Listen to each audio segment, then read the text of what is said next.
اعلان نبوت کے چند روز بعد نبی کریم صلی اللہ علیہ وآلہ وسلم ایک رات مکہ مکرمہ کی ایک گلی سے گزر رہے تھے کہ انہیں ایک گھر سے کسی کے رونے کی آواز آئی۔ آواز میں اتنا درد تھا کہ آپ صلی اللہ علیہ وآلہ وسلم بے اختیار اس گھر میں داخل ہو گئے۔ دیکھا تو ایک نوجوان جو کہ حبشہ کا معلوم ہوتا ہے چکی پیس رہا ہے اور زاروں کے تار رو رہا ہے۔ آپ صلی اللہ علیہ وسلم نے اس سے رونے کی وجہ پوچھی تو اس نے بتایا کہ میں ایک غلام ہوں، سارا دن اپنے مالک کی بکریاں چراتا ہوں، شام کو تھک کر جب گھر آتا ہوں تو میرا مالک مجھے گندم کی ایک بوری پیسنے کے لیے دے دیتا ہے، جس کو پیسنے میں ساری رات لگ جاتی ہے۔ میں اپنی قسمت پر رو رہا ہوں کہ میری بھی کیا قسمت ہے، میں بھی ایک گوشت پوست کا انسان ہوں، میرا بھی جسم آرام مانگتا ہے، مجھے بھی نیند ستاتی ہے، لیکن میرے مالک کو مجھ پر ذرا بھی ترس نہیں آتا۔ کیا میرے مقدر میں ساری عمر اس طرح رو رو کے زندگی گزارنا لکھا ہے؟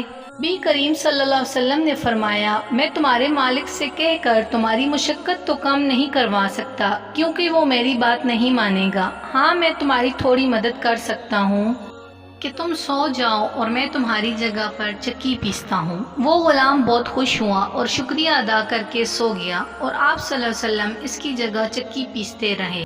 جب گندم ختم ہو گئی تو آپ اسے جگائے بغیر واپس تشریف لے آئے۔ دوسرے دن پھر آپ وہاں تشریف لے گئے اور اس غلام کو سلا کر اس کی جگہ چکی پیستے رہے۔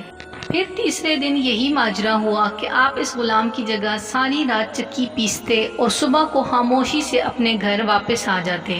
چوتھی رات جب آپ وہاں گئے تو اس غلام نے کہا، اے اللہ کے بندے، آپ کون ہو؟ آپ میرا اتنا خیال کیوں کر رہے ہو؟ عام غلاموں سے نہ کسی کو کوئی ڈر ہوتا ہے اور نہ کوئی فائدہ، تو پھر آپ یہ سب کچھ کس لیے کر رہے ہو؟ تو آپ صلی اللہ علیہ وآلہ وسلم نے فرمایا، میں یہ سب انسانی ہمدردی کے تحت کر رہا ہوں، اس کے علاوہ مجھے تم سے کوئی غرض نہیں۔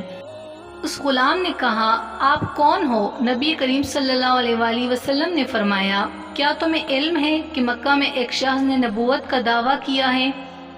اس غلام نے کہا، ہاں، میں نے سنا ہے کہ ایک شخص جس کا نام محمد ہے اپنے آپ کو اللہ کا نبی کہتا ہے۔ آپ صلی اللہ علیہ وسلم نے فرمایا، میں وہی محمد ہوں۔